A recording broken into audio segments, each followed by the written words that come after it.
Unang-una,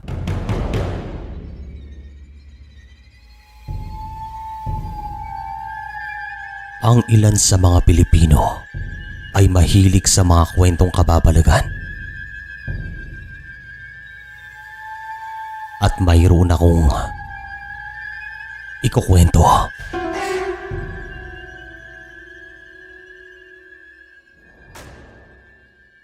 Magandang araw po sa inyo. Meron pa po tayong isang channel na pinangalanan ko na Kulba.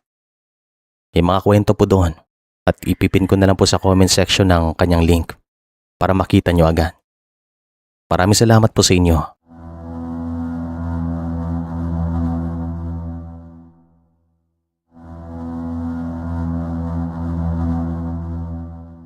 Magandang araw po sa inyo.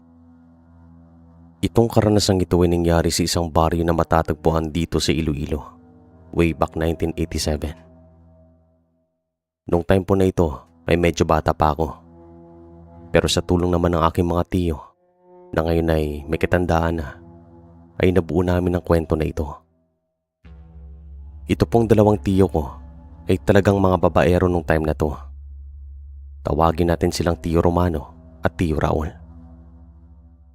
Pareho po silang laon ngayon, hindi sila nakapag-asawa. Nang dahil naman sa mga ganitong pag-uugali, si Tiyo Romano ay nagkaroon ng isang karanasan. Nagbigay sa kanya ng leksyon at magpahanggang ngayon, sinasabi niya sa amin na wag kaming mambabae. Mas mabuti na isa lang, wag nang mga liwa.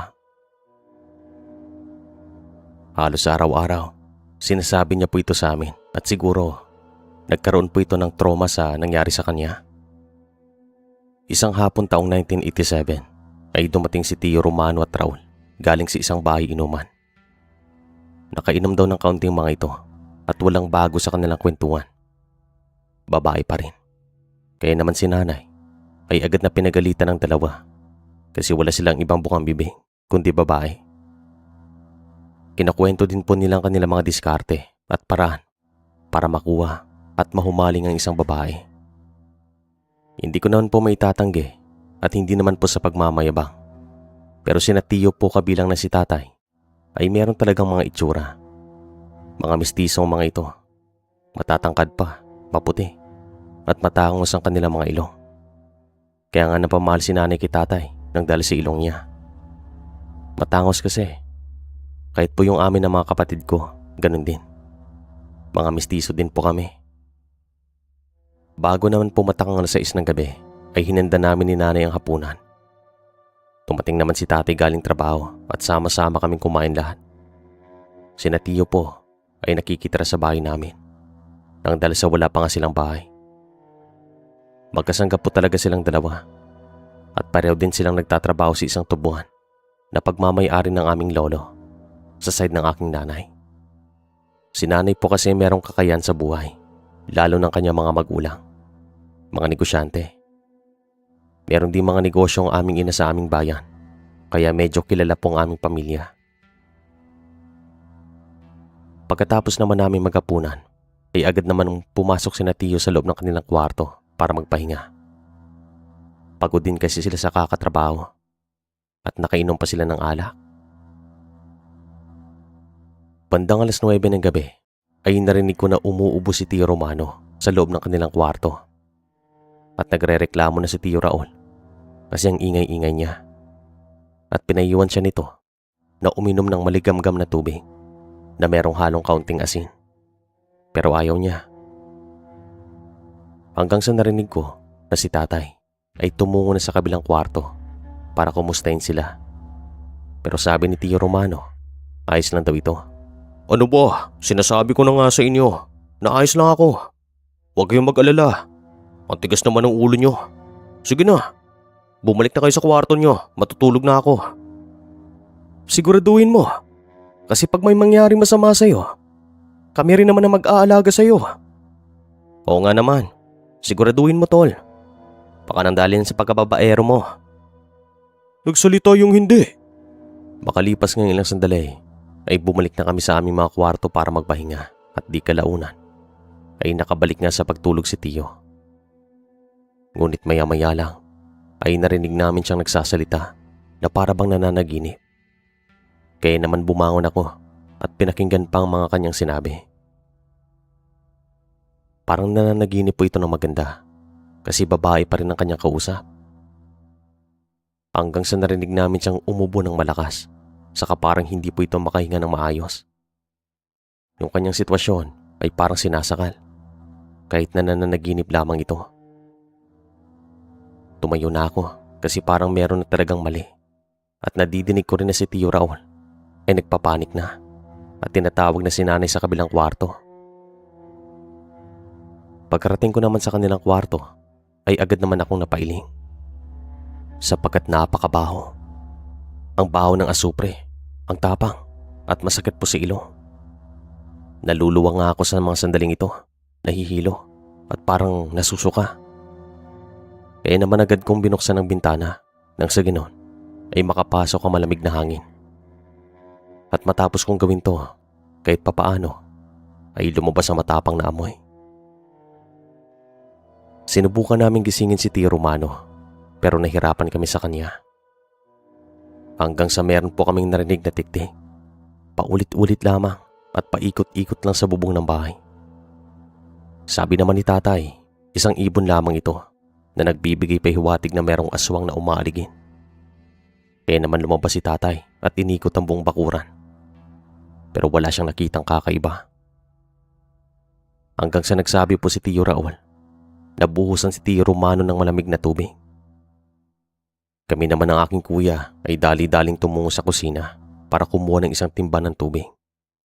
At nang makabalik na kami sa kwarto, ay agad naming binuhusan ng tubig si Tio Romano.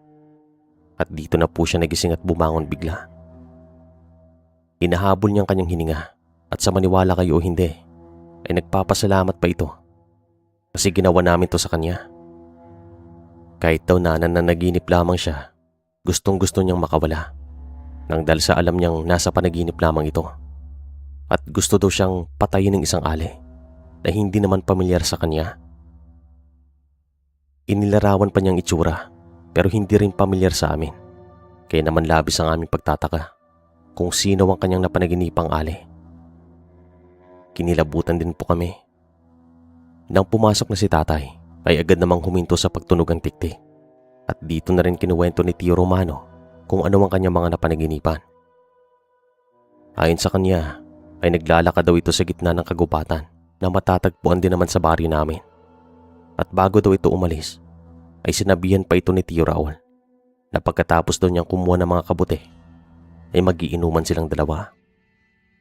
Pagkarating daw ni Tio Romano sa loob ng gubat ay agad po itong natigilan nang makakita ng malaking pusa na kulay itim.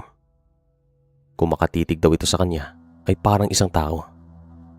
Tapos meron siya nakitang babae sa likod ng puno.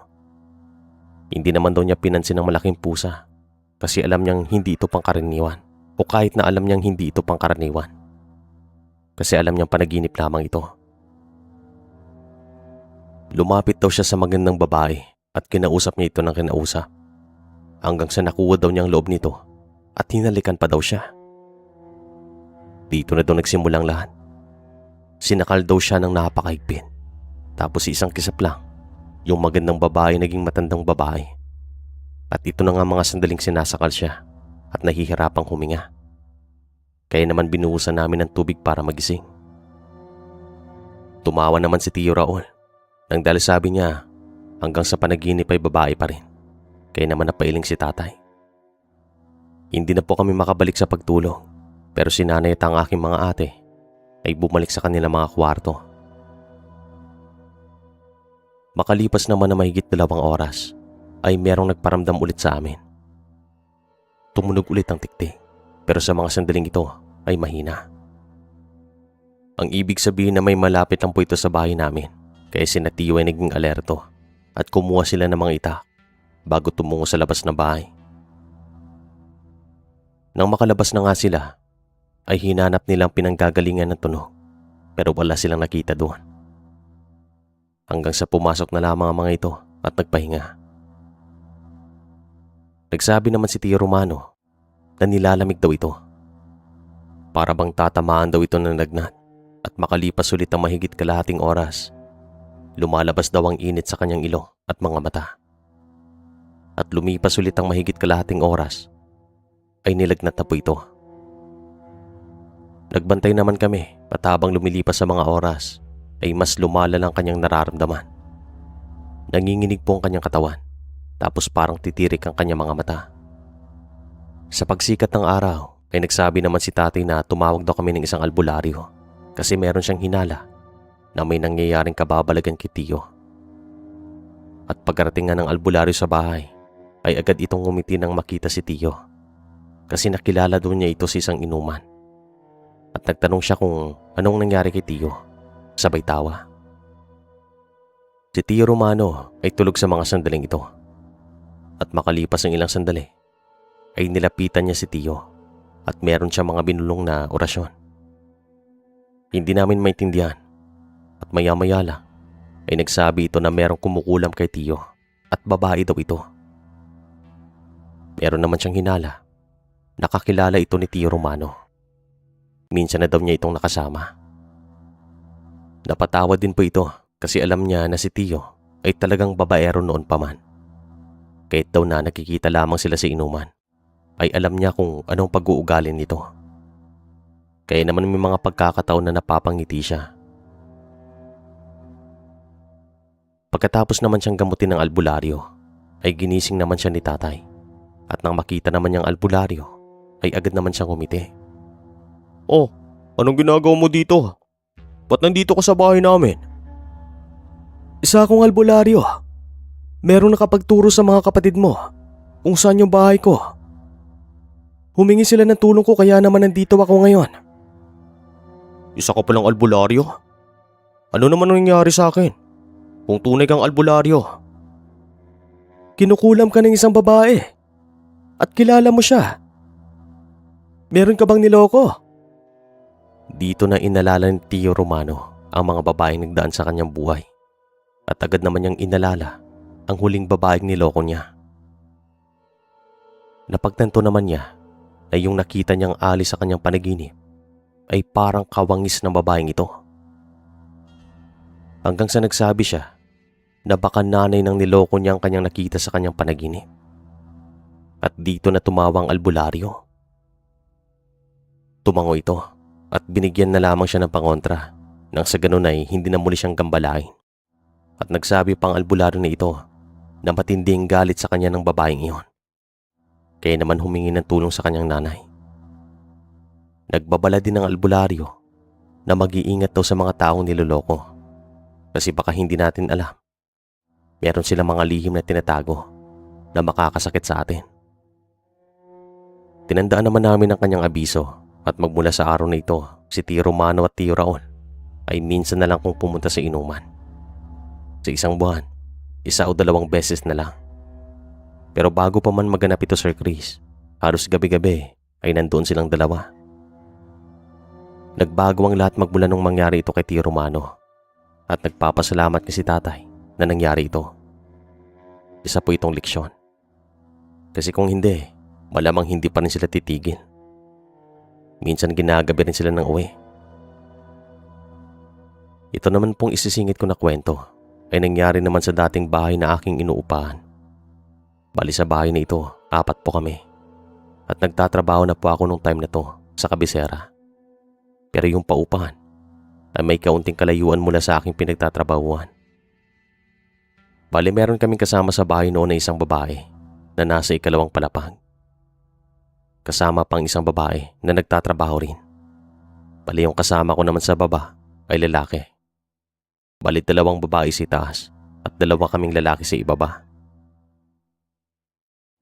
Isang hapon, pagkarating ko sa bahay galing trabaho, ay napansin ko na yung babae sa taas ay parang umiiyak.